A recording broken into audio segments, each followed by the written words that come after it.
Welcome to RegNut, your source of news, views, and knowledge on all things risk and regulation. I'm Waleed, and today my co-host Isaac is off doing his own things, so you've just got me. We were due to discuss payments today, but because he's not around, what I thought I'd do is discuss with you, or share with you, but rather share with you how I go about size up balance sheets. What I mean by that is a lot of risk lives on the balance sheet. So if you can read a balance sheet, you have a good start in getting a sense of what a business risk looks like without even knowing anything about the business. So if you're new to these videos, it's worth noting that we do everything in one take. So you might see us fumble here and there, but that's just part of the gig. Let me switch over to slides, and then we'll take it from there. Alrighty, and do that. Got this new pen, so I'll be scribbling along. I'm just looking at myself as I talk. So that's why I'm looking to the side, in case you're wondering. So how do I go about sizing up a balance sheet to get a sense of what sort of risks a business is exposed to? Before jumping into this topic, it's worth probably outlining how I think about risks. And there's no right answer. Everyone's got their own thing. But this is how I think about it. I'm gonna use a naughty example to see if I can convey what's in my mind or how I think to you guys, and maybe you'll find it helpful. So the way I think about determining a risk, so if you think about a company as a castle, there are three main areas where risk could prop up. So there is a risk to what you already have inside the castle, and that's effectively things that you already have on your balance sheet. So things like your investments in bonds, equities, and so on. There are also risks to things going in and out of the castle. So that's effectively your operational risk. So buying bonds, buying equity, doing incorrectly the underwriting, selling the wrong thing, and so on. So that's the other avenue through which risk gets introduced into the business. And thirdly, the other area is effectively what's coming down the horizon. What armies are invading you? What sort of, maybe there's some floods coming from here or animals or whatever. So it's the things that are outside of your control, are not inside the castle or entering in and out, which you can control, but rather things that are sort of over the horizon. So this is where you get some archers out here looking out for these things coming down. So that's how I think about it. And today what we'll do is we look at how to assess the risk that is within the castle, so to speak. Yeah. All right, excellent. So the way to do this is there are a bunch of reports that are in the public domain, which articulate the balance sheet.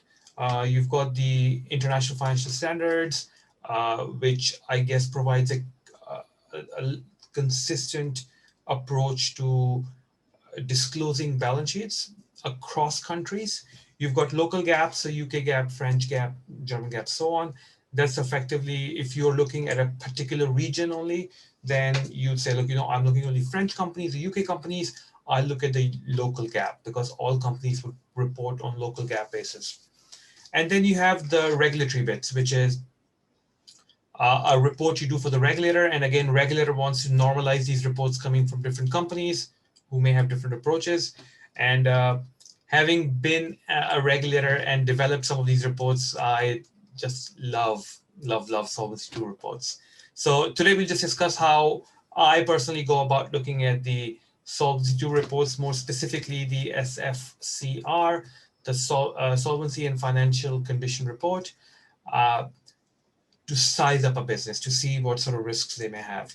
Now, the most obvious thing would be to just open up their numbers and start looking at the numbers on themselves.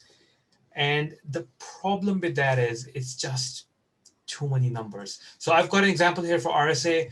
I picked it for no particular reason. It was just something I just found. So there's no reason for picking RSA for any specific reason. But here you've got their assets, you've got their liabilities. You can see they've got 14 billion of assets and 11 billion of liabilities, with 3 billion of sort of capital sitting on top. Now this is very number heavy. You can see they've got like holding in subsidiaries of 6 billion. Most of the investments are in bonds. There's a big loan book here, big reinsurance recoverables. They do reinsure a lot of their risk out. This trade receivable, over $500 million, seems a bit high for an insurance company. But again, if that's what you want to have a look at, you can sort of dive deeper into it. Over onto the liability side, you've got 4.5 billion worth of non-life risks. That's what you expect because they're a non-life business. But there's some life business in there. Technical provision, so it's the best estimate. Yeah. Some life business in there. If I was interested, I'd just sort of have a look at, okay, what is that? What's this thing doing? What is that business doing?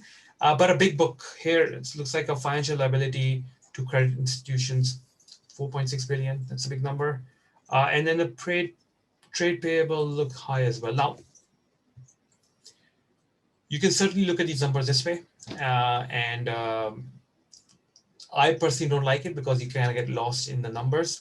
So the visualization that I use to size up a balance sheet and tease out the risks you have to what is in the castle is a diagram like that, like this. So this is something I came across while I was working at the PRA and in the lead up to Solvency II when I was at Pru with Isaac, just doing lobbying work. So we used to use this approach to look at balance sheets. And here you've got the assets, you've got the liabilities, same two sections, but just in a bar chart form. And here you can see investment property, tiny bit. Big chunk is subsidiaries. So this is investment in subsidiaries. I picked group accounts just to look at something that's quite noisy. And you'd expect a large chunk invested in subsidiaries from a group perspective. Again, bonds, loans, and reinsurance recoverables. Now, if you start thinking about it from a risk perspective, bonds means interest rate risk, spread risk, yeah, counterparty default risk. Same thing with loans. So you can start getting a feel for the type of risks they're exposed to on the asset side. Trade receivable, like I mentioned earlier, seems a bit high, but to be honest, I haven't really looked at group's balance sheets for a while, so I could be just talking out of my backside. I always like to pull out cash. I am a big fan of keeping an eye on liquidity. I mean, one question that pops up is they are predominantly a non-life business. What's happened here? They're predominantly a non-life business, so insurers tend to supplement their underwriting profits with investment returns, given that the low interest rate environment. And again, you'll have to look at when they bought these bonds and what sort of interest rates they're locked into. I personally would then have a look at their loss ratios just to see how their underwriting profits are performing. On this side of the fence, anything up here is capital or own funds, as we like to call it in our compliancy speak. Tier 1, that's what you want to look at. You want to make sure that the bulk of this bit, over 50%, is made up of Tier 1, and that's one of the regulatory requirements, that you need to have your capital of high quality, at least 50% of it. So that's a quick tick without even looking at the numbers, the details, or trying to do what's 50% of the 3 odd billion. So yeah, like I said, so non-life, life a little bit. Again, if in the grand scheme of things, if I was running on the clock, I probably wouldn't worry about it too much because it's a tiny proportion, and focus only on the risk exposed to the business from the non-life book. But I would just be curious to see what life business are they writing. Big, so this was the, I don't know what's happening here. So this was the exposure they had to credit institutions. So if you go back, so they had 4 odd billion owed to credit institutions. So again, this is here, you've got the interest rate risk. So if the interest rates go up, you could land with a massive liability, which not liability, but effectively a bill for interest, which then you need to look at liquidity. So do you have enough liquidity to then make these interest payments? But the counter argument to that is if the interest rates go up, it will go up there as well. But the counter argument to that counter argument is as the interest rates go up, usually the value of the bonds go down. So it really depends on how these moving parts all sort of link in. But again, you can do this sort of narrative without getting bogged down in numbers because you're looking at shapes rather than tabular form looks like that, looks like this. Because in this form, you can't really start sort of interrogating the data, whereas this one lends itself because you're looking at shapes and the size of the boxes and so on. This was the trade payable. Again, maybe the net exposure is, maybe you look at the net exposure of the receivables and payables, excuse me. Let me grab a drink of water. So you maybe want to look at the net of the two, but again, it depends on who the counterparties are. So yeah, so I think I'll stop here, but hopefully this gives you a sense of how you can very quickly start forming a view on the risk that lives inside the castle without knowing anything about the business.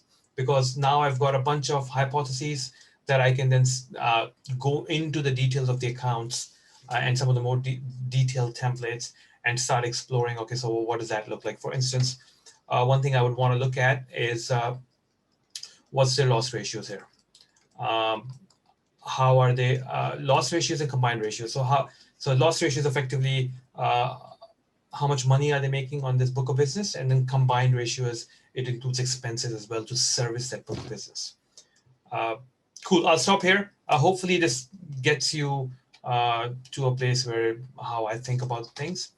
And I guess to wrap up, it's worth thinking about numbers versus shapes.